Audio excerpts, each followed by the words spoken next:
నమస్తే, welcome to Shri Chitra media. మనం రకరకాల పేర్లతో పిలిచి ప్రతి గ్రామ దేవత పేరు వెనుక ఒక పరమార్థం ఉంటుందని అందరికీ తెలిసిందే. దాని గురించి ఈ వీడియోలో క్లుప్తంగా తెలుసుకుందాం.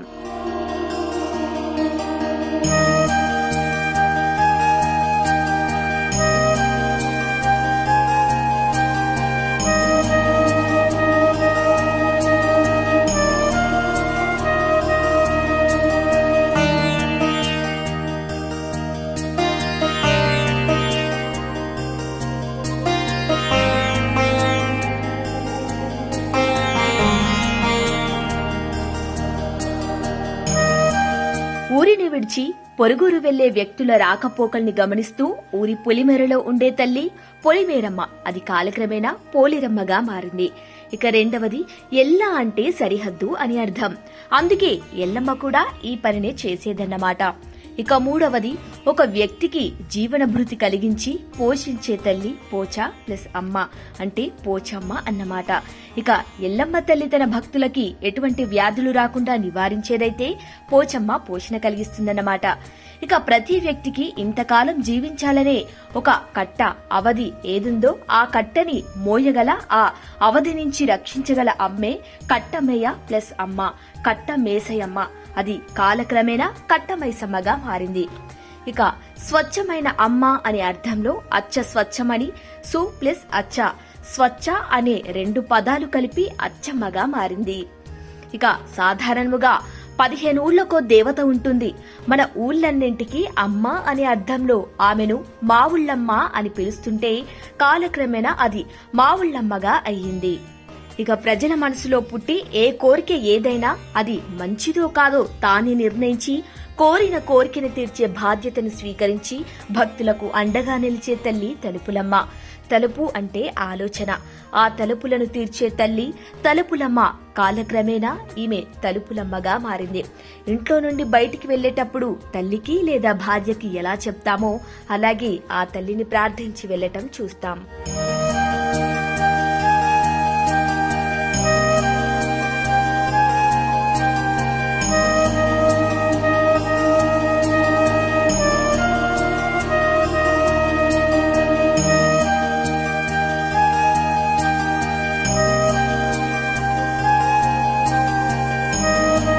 ఇక శంకరునితో కలిసి అర్ధనారీశ్వర రూపంతో అమ్మవారుండేది. అకారణముగా శంకరుని మెడ మీద గాలము మచ్చ అంకం కారణంగా అంకగాలమ్మ. కాలక్రమేణా అది ఆంకాలమ్మగా మారిపోయింది. ఇక పొలిమేరలో ఉండే మరొక తల్లి శీతలాంబ. ఈమె చేతుల్లో చీపురు చేట ఉంటాయి. తన గ్రామంలోకి ప్రజలకు వ్యాధులను కలిగించే క్రిమికీటకాలని, భయాన్ని కలిగించే భూత ప్రేత పిశాచ గణాలను గ్రామంలోనికి రాకుండా ఊర్చి చేటలోకి ఎత్తి పారబోసేది ఈ దేవతే. ఇక పాములు బాగా సంచరించే చోటులో ఉండే దేవత తల్లి పుట్టమ్మ.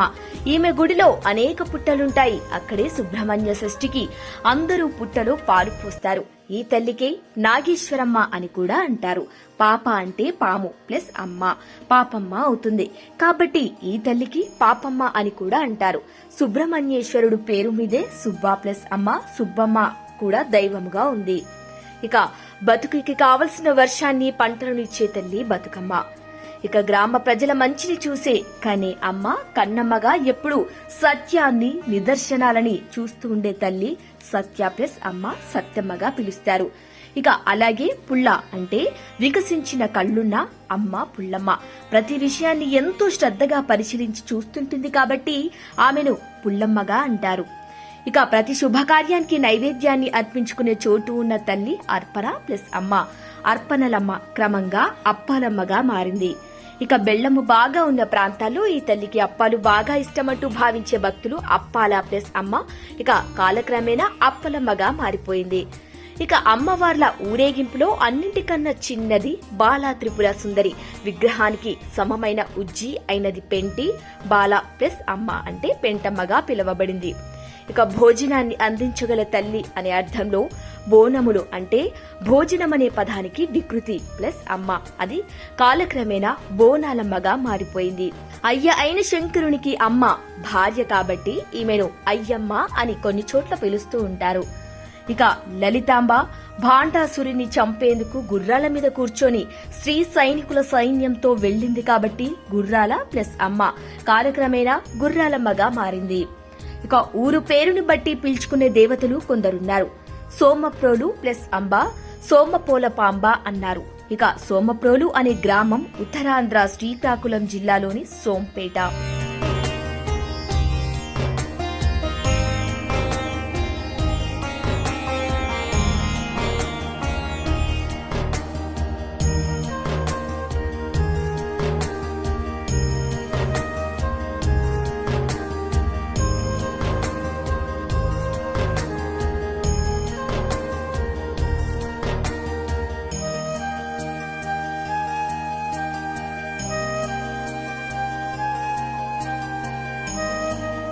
ఇక చివరిది సీతాదేవి వనవాసం చేసిన సమయంలో గౌతమి నదిలో స్నానం చేసి వనదేవతలను పూజించగా ఆమె ప్రత్యక్షమైంది.